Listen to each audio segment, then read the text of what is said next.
They've got a tremendous amount of information we want to share with you folks. If you're watching the tape alone, that's fine. If you feel like you need to get some of your other workers, now's the time to shut the tape off, get them around, gather them around the TV, and get ready for a time of excitement, a time of motivation, a time of inspiration, and I'm ready to go. One of the things that we have found that became almost a mandate story that I've used over the years for Visitation. It's been an old story back in World War II days.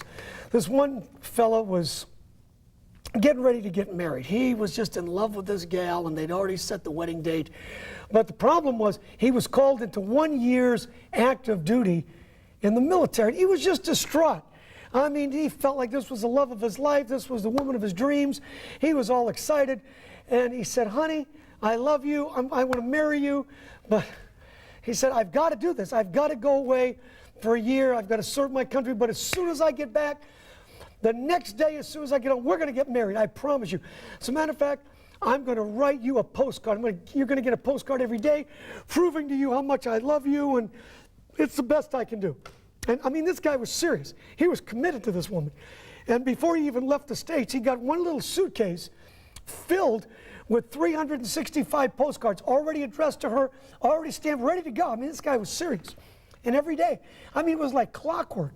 This guy would write a little note, and I love you, I can't wait to get home, I can't wait to marry you. And long story short, the year went by, he got home, got off the plane, raced home, dropped off his stuff, immediately went to his fiance's house, knocked on the door. His fiance's mother opened the door and says to him, I'm sorry, she's not here. He said, well, where is she? She said, I don't know how to tell you this, and I'm really sorry, but she already got married. He couldn't believe it. After all this, of everything, he said, she's already married. Who did she marry? And the mother looked at him and said, she married the postman. When I heard that, I thought, that's it. That is a classic story that best illustrates, better than anything else I can tell you, the power of personal visitation. You can make phone calls, you can send postcards, but it's the guy that knocks on the door that's building that relationship, Chris, is the one that's going to end up building the relationship in the long run. That's the best way we explain, folks. That's what we're going to try to communicate to you today. You see, I think one of the important things that the folks need to realize is that as we're setting this together, everybody spends so much time working on their program, which is good. It's important to have a good program, but you also need to develop those relationships. A lot of people in Christianity today have the either-or mentality. Yes, that's right. I call it the either-or mentality. Yep. They think you have the program or you have the relationships. You have quality or you have quantity. You can't have both. And in my opinion, there's nothing further from the truth than that. Bill, you've got to be able to reach out to people with a good quality program and at the same time be able to develop those relationships. I look at our ministry, the way it's set up in New York, as being two-pronged, two main important parts. Both of them are equally important. One is the visitation, where we're building those relationships, we're praying with people, we're spending time with them. And the other one is the program. In the program, we want the multitudes of kids to come and hear the gospel. That's right. We want hundreds, if not thousands, to come. But we go back next week and we have that personal time, that one-on-one time again. I'm going to go over 5 things with you, 5 things that personal visitation will do.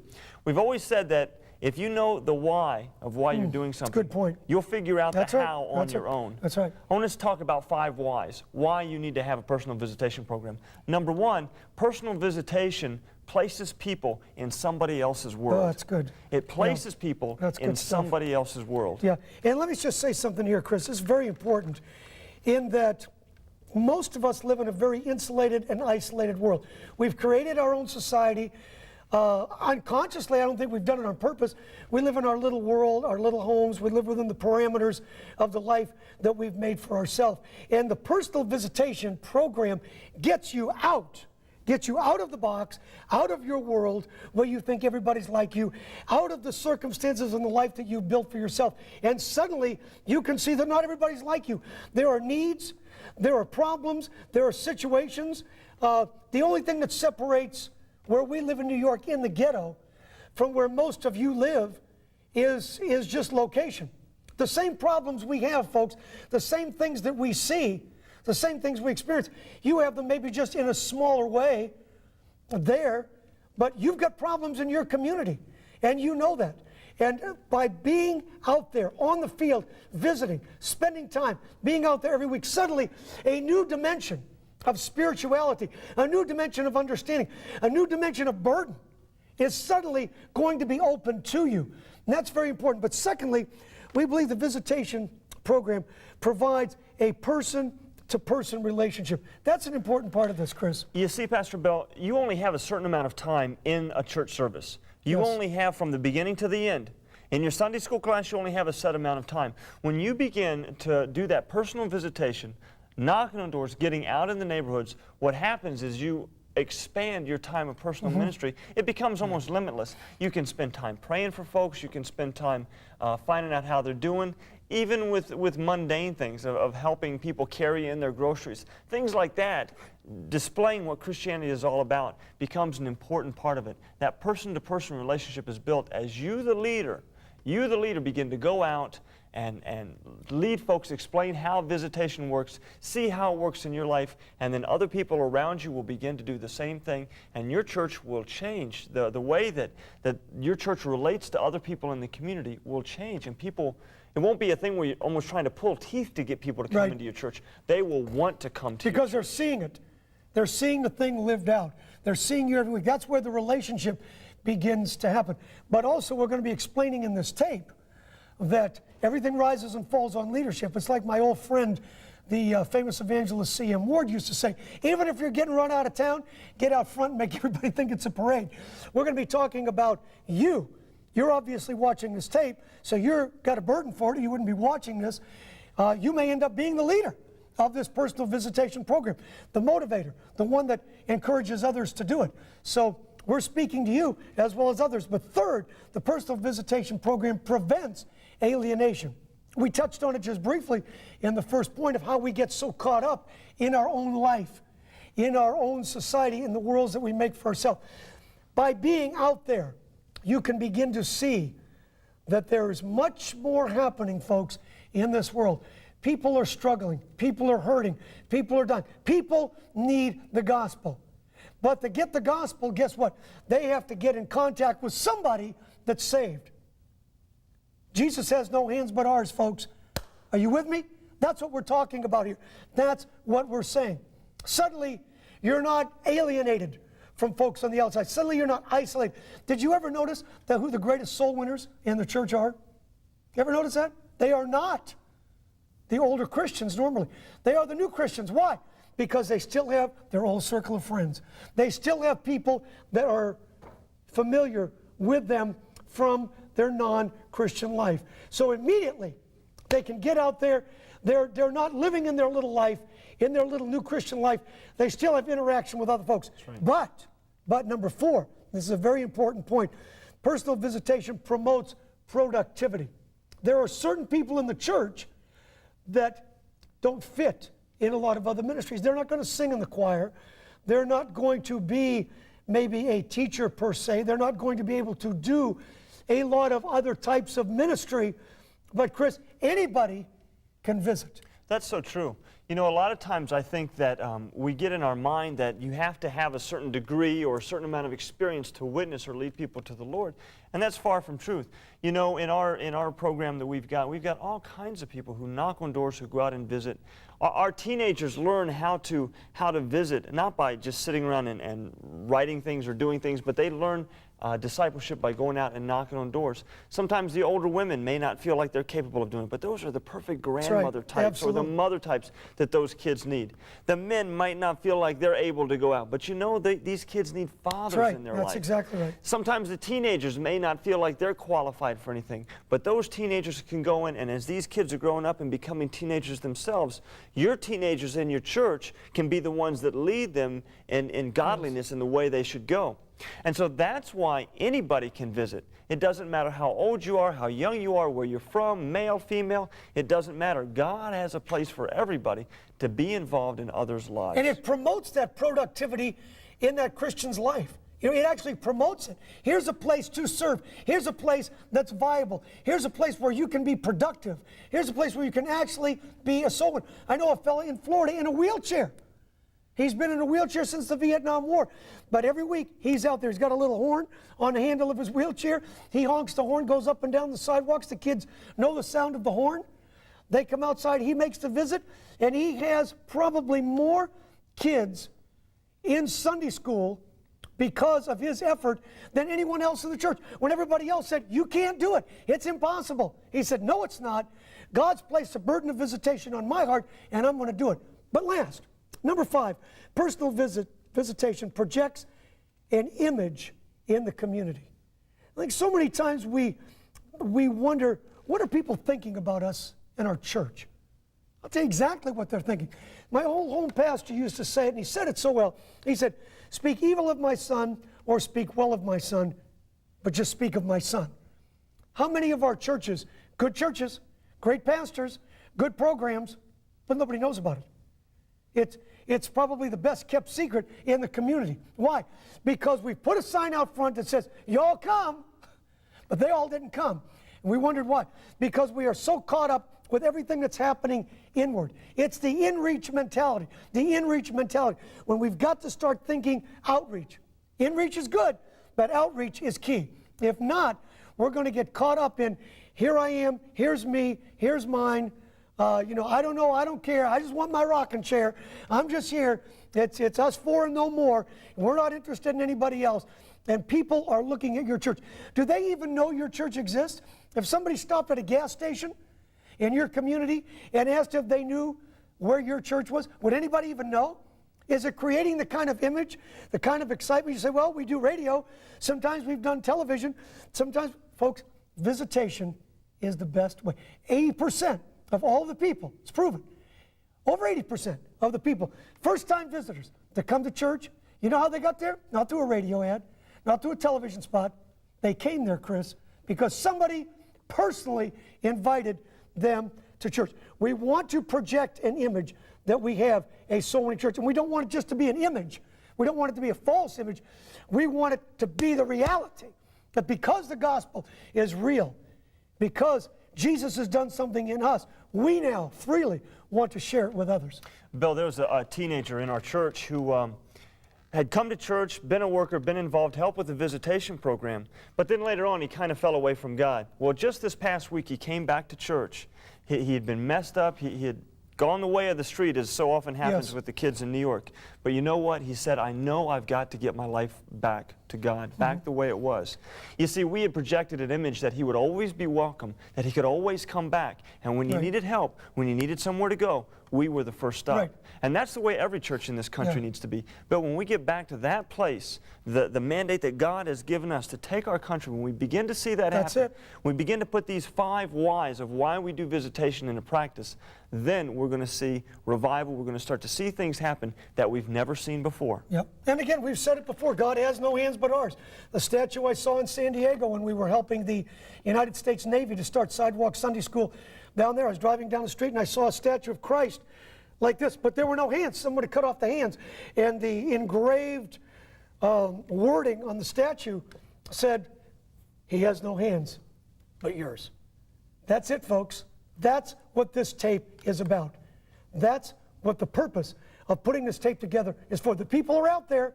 They're ready. They're waiting. We just need someone to say, I'm ready to be used. I am willing to be used. That's what it's about. Let's keep moving. We've got a long ways to go. We talked about the philosophy of the visitation, of why it's important, and I believe that that's the most important part. Pastor Bill has always said that if you know why you're doing something, the hows will take care of itself. We're going to spend a few minutes on the hows. We're going to spend a few minutes on the nuts and the bolts of going out there and visiting. It takes a lot of persistence. It takes a lot of integrity. It takes a lot of organization.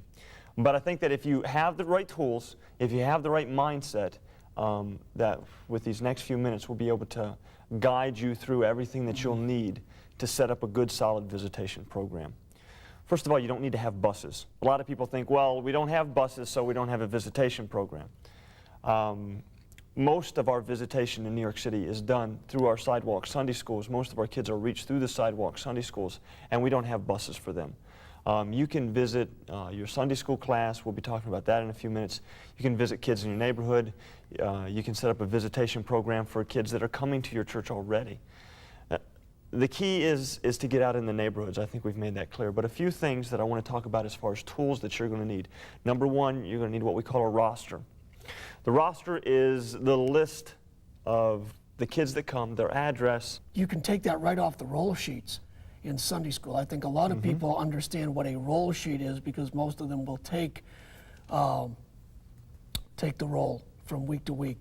And so most of that information is probably already logged in either on a written roll sheet or on the computer somewhere. And that can be the beginning of setting up your own personal, what we call the roster, that you will take out with you every week. And then you can add the bits of pertinent information, you know, such as the birthday stuff if it's not already on there.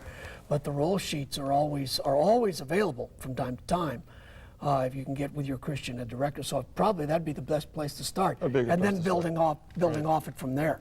You know, another thing we always have, you always need to have a pen. We always talk about, even in your day-to-day life, you should have a pen to jot things down, but it's especially true in visitation. As kids leave, as new kids come, as you're adding things, you need to have that pen with you at all times. The third thing is your flyers. We'll discuss flyers and the philosophy behind flyers. Basically, it's letting the kids know what's going on. Your flyers become a key to unlock the door. It becomes a reason for you to be there, an excuse for you to be there. So you have your roster, you have a pen, you have the flyers. And then the last thing you need, the most important thing, is yourself. You need to look nice. You don't need to be dressed up, but you need to look clean. Breath fresheners, things like that.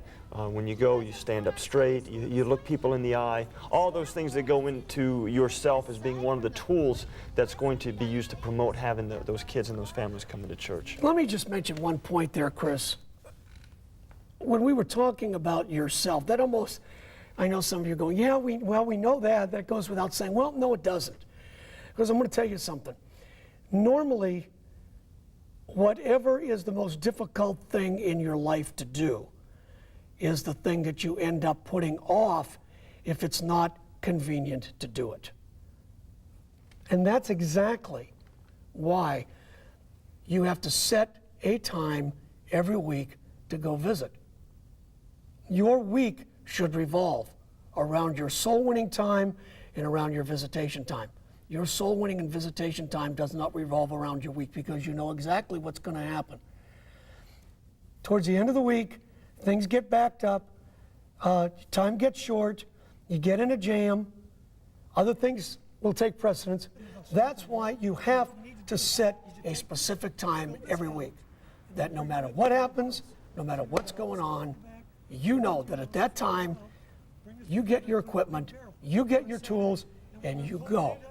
And that develops the consistency of discipline life. And without that, Chris, there's no way you're going to have a good, solid, productive, soul-winning visitation program. It's not going to happen. Okay, so we've talked about the tools that we need. We've talked about setting a time aside. Let's talk about how to actually visit. A lot of people get scared because they think, I don't know what to say. When I knock on that door, I don't know what to say. It's very simple. It's so simple that you're going to can't believe that it's so simple. When you knock on that door, all you need to do is find out how they're doing and invite them to church. That's it. That's all we're talking about. This whole videotape thing that we're putting together is to teach you how to knock on a door and ask them how they're doing and invite them to church. Everything revolves around that. Kids that came last week, yes, they came, and what do? I knock on the door. I ask them how they're doing. How are you doing today? Now, those are the regular kids. Those are the regular kids. Those are the kids that come every week. Right. Okay. Say how you doing. Knock on the door. Like we said before, you're standing up straight. You know, you've got your flyers. You got everything you need. How you guys doing today? Is everything going okay? Good. Listen, I just wanted to invite you in church this week. We're having a tremendous Bible lesson on Jonah and what happened with him. You're not going to want to miss it. Are you guys going to be able to come this week? And you get your head going up and down. And, that's right. And their head will be going up and down. And you know what'll happen? Yeah, I'm going to be there. I'm going to be there. Why do you want to visit the kids that come every single week if they already come? Because again, we're going back to the ministry. See, what happens is you're out there doing that very simple 30-second, 1-minute visit every week. You're beginning to build a relationship. you're beginning to build a relationship. And that's what it's all about. The kids expect you. Like you know, on my route, they know that I visit every Friday right after school. And if I'm not there at basically the same time when I'm always there, they'll say, gee, we didn't know if you were coming. Or, where were you? Why are you late? And I end up having to give an explanation to the kids of why I'm late. But see, they learn to expect it, and they look forward to it. That becomes a very vital part, to me, becomes a very vital part of that relationship that I'm building with the kids. Very important. See, it's very difficult to go into a house and spend an hour there and talk intelligently and figure out what's going on. That's a hard thing for anyone to do. Sure it is. But if you break it down a little bit each week, guess what? If you spend a minute, let's say a minute, at one person's house for 6 months, 1 minute a week, you've spent over half an hour there. You've been able for them to get to know you, who you are, what you're like, what the God you worship is like, what your church is like, what you believe in, what you stand for, all by just knocking on their door and asking how they're doing and seeing if they're going to come to church. Even if you had some kids that missed last week, of course you should visit those and ask them, hey, I missed you last week. Where were you at? And then when they tell you, say, well, you're going to be there this week, right? And that head will be going up and down again, and sure enough, they'll say, yeah, they're going to be there. But that's a regular visit. We've talked about the tools. We've talked about setting the time aside every week. And basically, the regular visit is the meat and potatoes of your visitation program, is just sticking your face in the door, letting the mom see you, letting the dad see you, letting the kids see you, inviting them to church, asking them how they're doing, and that's it. That is your regular visit in a visitation program.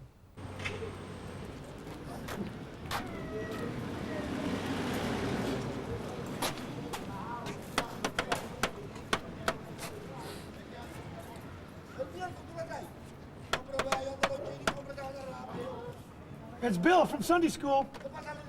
Hey, Lucy. Hi, baby. How you doing? Good, good. Where's McDallion William?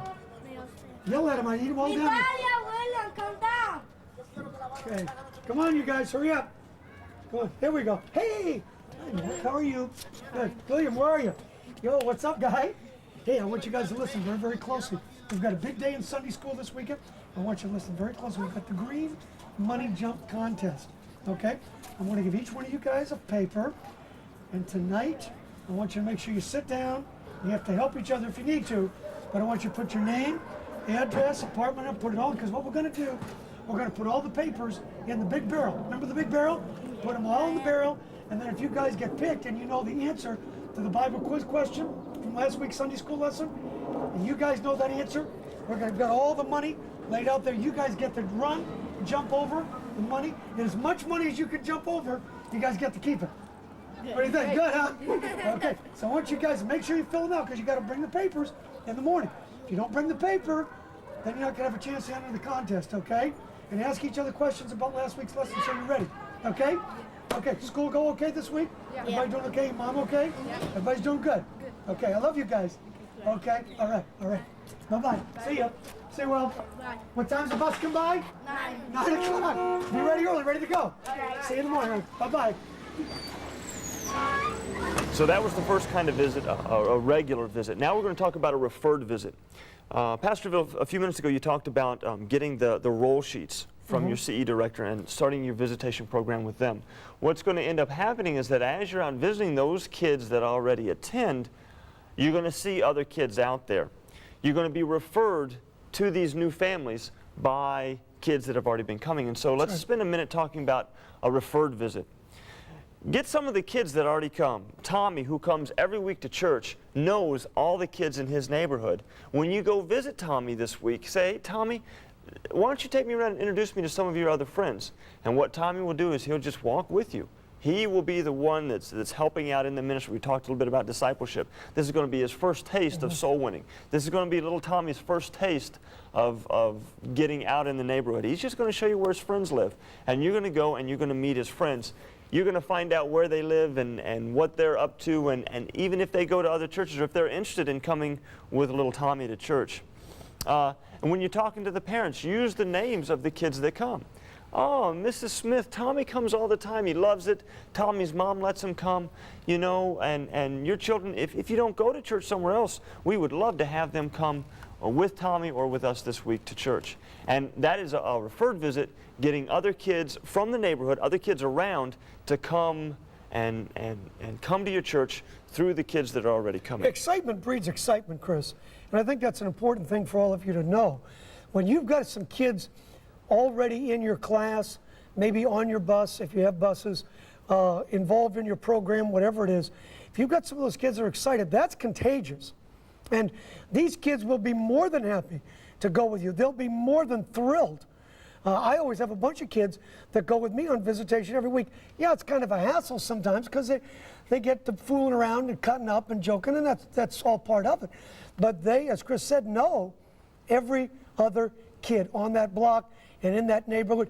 And just for them to help you, I remember back when I first got saved, and I was a teenager, but I thought one of the greatest thrills was when I got to go with my Sunday school teacher to go out and do fundraising things, just do a little bit of visitation. But I just wanted to be with him. Do you follow me? I just wanted to be able to spend time with him, and then learning that, man, that was exciting. And I still remember that to this day. So these are all factors that come into. These kids know, they're excited, they are the perfect people to take with you to generate the enthusiasm for your Sunday school program into every place else that those kids go. And it'll work. It will work. It will work. And so that's the second kind of visit, a referred visit, where one of the kids helps you find somebody new, or one of the parents will talk to some of the other parents and then need you to go to talk to them. So that's a referred visit. Now, Iris, where does your friend live? Right here. Right here? Yeah. All right. Do you think her mom's home? Yeah. Okay. Do we have enough papers there, Jennifer? Yeah. Okay, good. Who is it? It's Pastor Chris from the church. Hi, I know where she's from. I guess. Hi. What's your name? Christina. This is Christina. It's nice to meet you. My name is Pastor Chris. I wanted to ask your mom a question. Is your mom home? Yes. Can you get her for me? Mom. Yes, Christina, what do you want? Someone's at the door. Okay. Hi, how are you?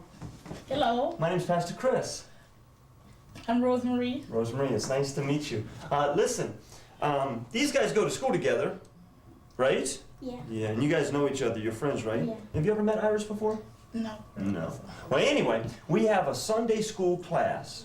We have it on Thursdays, right after school, in the park. Have you ever seen the big yellow truck over in the park? Yes. What's this all about? Okay, well, it's a Sunday school class we have. It's mainly for kids, but we have a lot of teenagers and a lot of parents that come. And we wanted to stop by and invite you and your family to come out as well. But I want to stop by and tell you all about it, let you know what's going on, and then see if you couldn't come by. Okay, would you be interested? Yeah, we'll be. Okay, it's a Sunday school class, like I said. We have it every Thursday at 3:30 right after school. We meet outside because we don't have a building or anything, but it's a lot of fun for the kids. We have songs and games. It's a lot of fun, right? And we just do a lot of fun stuff. We give out prizes and stuff for the kids. And then at the end, we have a Bible lesson. And that's really the most important part, because we teach the kids about God. We teach them how important it is to listen to their moms and dads, stay off drugs, just stuff like that. That's good. Yeah, and then also every week we have something special for the kids. You got the papers there, Jennifer? All right, good. We're having Snapple this week for Oh, everybody. that's great. So we got some big bottles of Snapple. Give me another one.